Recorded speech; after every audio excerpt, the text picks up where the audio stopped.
Esta es la auténtica historia del tigre de Santa Julia. ¿Sabes quién fue el tigre de Santa Julia y a qué se debe la famosa frase? ¿Sabías que fue un perseguido por el gobierno de Porfirio Díaz debido al miedo a ser un exaltador del pueblo? Aquí te cuento la historia detrás de Jesús Negrete, o mejor conocido como el tigre de Santa Julia, considerado para algunos como un ladrón justiciero y para otros como un temido bandido. O al menos, eso cuenta la historia. A lo largo de la historia, siempre hay personajes que, aunque vivan fuera de la ley, se vuelven entrañables cuando su lucha es a favor de los oprimidos. El tigre de Santa Julia fue conocido por ser una especie de Robin Hood mexicano que ayudaba a los pobres, y su historia fue inmortalizada tanto por sus hechos como por esa famosa frase conocida por todo el pueblo mexicano. Para esta historia nos basamos en el libro Crónica, El tigre de Santa Julia, una obra de Melina Bautista, así como en publicaciones de la página NotiRed México, un texto de José Sánchez López. Antes de continuar con el video, quisiéramos mandar un saludo para Rogelio Castillo, José Miranda Jasso y Juan Machuca, ya que son algunos de los suscriptores que nos sugirieron investigar sobre esta historia escribiéndolo en los comentarios, y que no olvides sugerir la tuya. Ahora volvamos a la historia. José de Jesús Negrete Medina, mejor conocido como el Tigre de Santa Julia, nació el 11 de agosto de 1873 en Cuerámaro, Guanajuato. Sus padres fueron José Guadalupe Negrete y Luisa Medina. Su nacimiento ocasionó la muerte de su madre, lo que originó el odio racional de su padre, que veía en el pequeño al responsable de la muerte de su pareja y lo culpaba de su tragedia, por lo que no perdía oportunidad para molerlo a golpes. Los maltratos de su padre y el rudo trabajo del campo terminaron por hartarlo, y siendo aún un adolescente, dejó su natal Cuerámaro y se dirigió al Distrito Federal, donde varios años y por distintos rumbos se dedicó a diferentes actividades, sin un oficio definido. Incluso se dice que participó en la construcción de la base del monumento al Ángel de la Independencia. Sin embargo, la poca paga y lo rudo del trabajo tampoco le llenó, y terminó por enrolarse en el ejército, al que se incorporó en 1895, a la edad de 22 años. En tan solo un año y medio alcanzó el rango de sargento segundo, pero de nueva cuenta la paga no le pareció suficiente y solicitó su baja. Hasta esa fecha seguía siendo solamente José de Jesús Negrete Medina, sin antecedentes delictivos y sin que la justicia lo reclamara. Por algún tiempo siguió vagabundeando, pero sin ningún trabajo fijo, hasta que se fue a vivir al antiguo barrio de Santa Julia. Con la preparación y el adiestramiento recibido en el ejército, decidió no trabajar y mejor formar una banda de salteadores de caminos. Su primer atraco fue a la hacienda de Aragón, y de ahí siguieron infinidad de asaltos, sobre todo a rancherías, terratenientes, ganaderos, aristócratas porfirianos y caciques. Su fama comenzó a crecer porque era un abierto oponente al régimen del gobierno porfirista, y así lo hacía notar cada vez que delinquía. Además de que buena parte del botín lo repartía entre la gente pobre, pero aún no se le conocía con el mote que lo hiciera famoso. Robó catrines y haciendas, mató muchos tecolotes, y no le faltaron tiendas donde hiciera sus borlotes. A principios de 1905, por el rumbo de la villa de Guadalupe, junto con sus compinches asaltaron una gendarmería donde se apoderaron de armas y municiones, las cuales utilizarían en sus futuros robos. En este asalto, Jesús se hizo de una hermosa pistola de la que ya no se separaría nunca, una Colt calibre 44 con cachas de nácar. Al paso del tiempo, los asaltos se hicieron más comunes y constantes, y la banda cobraba mayor fama en todo el barrio de Santa Julia. En cierta ocasión ocurrió un enfrentamiento a balazos con la gendarmería, que estuvo a punto de atraparlo. Pero Jesús abatió a 2 de los policías, y a partir de entonces, la gente le impuso el apodo de El Tigre, ya que tenía una habilidad y rudeza para escapar cual fuera el camino, y de ahí surgió el famoso Tigre de Santa Julia. Sus correrías eran ya bastante conocidas, e incluso el periódico El Imparcial llegó a publicar parte de su historia. A la par que cobraba fama como ladrón justiciero, aunque sanguinario, también se le achacaron innumerables amoríos, señalándolo como todo un conquistador. Le decían el Mil Amores, del barrio de Santa Julia, cual tigre de la sierra, las contaba por colores. Durante los meses siguientes continuaron los asaltos por ese rumbo, hasta que la banda fue aprehendida y sus miembros llevados a la cárcel de Belém, pero a los pocos días se fugaron. Sus hombres, que se quedaron por el rumbo, fueron recapturados en cuestión de horas, pero José de Jesús se fue rumbo a Tacubaya, al barrio de Puerto Pinto, donde vivía una de sus novias llamada Guadalupe Guerrero. Buscó nuevos integrantes para su banda, intensificó sus acciones y se convirtió en todo un dolor de cabeza para el gobierno, ya que hacía humo cuando estaban a punto de atraparlo. De Tacuba a Tacubaya, de Guerrero a La Piedad, fue el azote del gobierno, de toda la sociedad.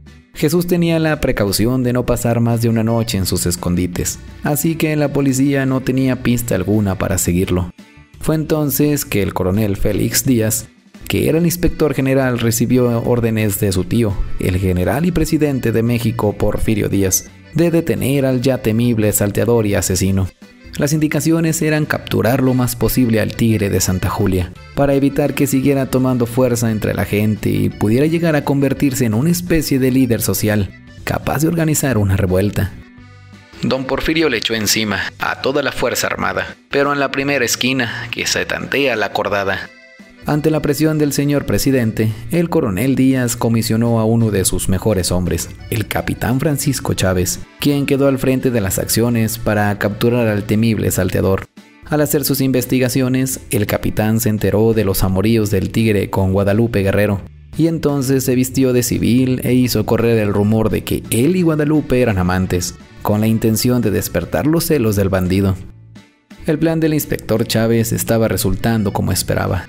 Así que dispuso de un piquete de gendarmes para hacer guardia en la casa del amor del Tigre de Santa Julia, para detenerlo en cuanto se hiciera presente, y aparentemente así había ocurrido, ya que desde que se esparció el rumor de los amoríos de Guadalupe con el capitán, José de Jesús comenzó a visitar con mayor frecuencia a su novia. Quería comprobar si era cierto y, de ser así, acabar con los dos, pero aún así el Tigre era desconfiado, precavido y muy astuto, ya que mientras los gendarmes estuvieron vigilando la casa de Guadalupe, no se acercó para nada, por lo que el capitán Chávez dispuso que fuera retirada la vigilancia. El 28 de mayo de 1906, el capitán Chávez recibió el pitazo de que el Tigre se encontraba en la casa de su amante. Se trataba de una fiesta en la que lo festejaban y agradecían la ayuda que daba a los lugareños. La pachanga era en grande, carnitas, un rico mole de guajolote, gordas y toda clase de fritangas, acompañadas de cerveza y barriles de pulque, blanco y curado, de jitomate, piñón y apio, que era el que más le gustaba al Tigre. Los efectos del semejante banquete no tardaron. De improviso, José de Jesús se vio obligado a levantarse de la mesa para casi echarse a correr a la parte trasera del caserón. Cruzó una pequeña milpa y se fue hasta atrás de una nopalera.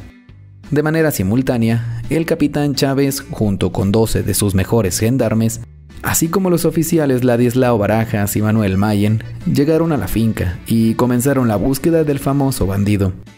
En cuestión de minutos, la casa fue invadida por los policías, que revisaron todos los rincones, debajo de la cama, en los roperos, en la cocina, pero nada del Tigre, que se había esfumado como si fuera un fantasma. Por algunos minutos más siguieron buscando, y cuando ya se disponían a retirarse sin haberlo localizado, el oficial Ladislao se dirigió hacia la milpa, y al llegar a la nopalera, descubrió a José de Jesús en cuclillas. Sí, estaba haciendo de sus necesidades, para lo cual se había despojado de su pistola Colt calibre 44, una canana con 100 cartuchos y una enorme daga, de los que no pudo echar mano. Esto por la difícil postura en que se encontraba para defenderse y evitar su captura. Los policías lo rodearon y una vez que se subió los pantalones, pidió que no le amarraran las manos. En medio de sus captores fue conducido primero a la comisaría y después a la cárcel de Belém. La manera como fue capturado José de Jesús dio origen al dicho popular: lo agarraron como al Tigre de Santa Julia. Por espacio de 3 años, la defensa de su abogado Justo San Pedro evitó que se fuera ejecutado, ya que se había solicitado la pena de muerte en 5 ocasiones, hasta que el 21 de diciembre de 1910 fue fusilado a los 37 años de edad. Me sobra valor para mirar a la muerte de frente, allá los espero. Así se dirigió el Tigre de Santa Julia al piquete de soldados que se disponía a fusilarlo, al tiempo que rechazaba que le vendaran los ojos. Su ejecución tuvo lugar en el muro norponiente de la cárcel de Belém. La noche anterior a la madrugada de su fusilamiento, el legendario ladrón de caminos, capaz de robar el dinero a los ricos para repartirlo entre los pobres y desafiar abiertamente al gobierno porfirista, pidió como última voluntad lo siguiente: «Yo solo ocupo una rica barbacoa para cenar, un traje negro para morir elegante y un puro para jalar aire a la hora de pararme frente al pelotón». Los fusiles sonaron y el tigre cayó sin vida. Horas después, varios periódicos anunciaron la noticia. A las 6:27 de la mañana, Jesús Negrete pagó en el patíbulo todos sus crímenes. Tras su fusilamiento, fue sepultado en el Panteón de Dolores, pero el 28 de marzo de 1931, sus restos fueron exhumados y su cráneo fue a dar a la bodega del referido cementerio, donde por años estuvo en una caja de zapatos. Luego fue rescatado por el famoso criminólogo Alfonso Quirós Cuarón, que tras estudiarlo decidió que serviría para la decoración de su oficina. Actualmente, a casi 150 años del nacimiento del Tigre de Santa Julia, su cráneo está guardado en una pequeña caja de cristal que se exhibe en el Centro Cultural Isidro Fabela. Su fama, aunque negativa, le mereció un corrido el cual fue publicado por la imprenta de Antonio Venegas Arroyo y fue motivo, además, de ilustraciones por parte del célebre grabador y caricaturista José Guadalupe Posada. Sobre el tristemente célebre personaje se han escrito algunos libros que narran su historia, entre ellos los de Carlos Isla y el de Melina Bautista, haciendo del personaje una leyenda equiparable a la de Chucho el Roto, y se han hecho 2 películas en las que hay más ficción que realidad. Ya con esta me despido, llevándome mi tertulia. Aquí se acaba el corrido del Tigre de Santa Julia. Y esta fue la historia detrás de El Tigre de Santa Julia, un bandido que se dice ayudaba a los más pobres y desafió al mismísimo gobierno de Porfirio Díaz. Recuerda que si te gustan este tipo de historias e investigaciones, no olvides suscribirte al canal, ya que cada semana te presentamos una historia igual de interesante a esta. Al igual, activar la campanita de notificaciones para recibir un aviso cada que subamos un video y así no te pierdas ninguno. Mi nombre es Martín Santana. Nos escuchamos la próxima semana con otra de esas historias tan interesantes de nuestro México, ya que aún hay mucho que contar. O al menos, eso cuenta la historia.